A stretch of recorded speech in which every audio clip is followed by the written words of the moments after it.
U.S. Foods in Lubbock, Texas done for us.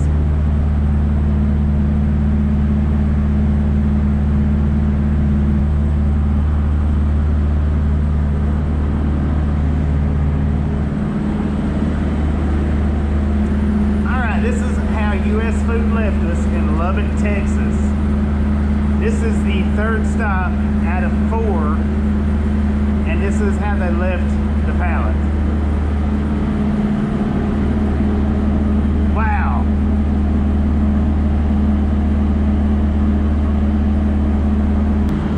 I'm surprised they didn't take our dang load blocks from us.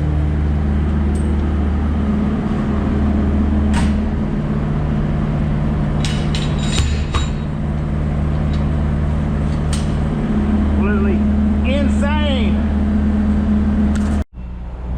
And so this is how we load locked it.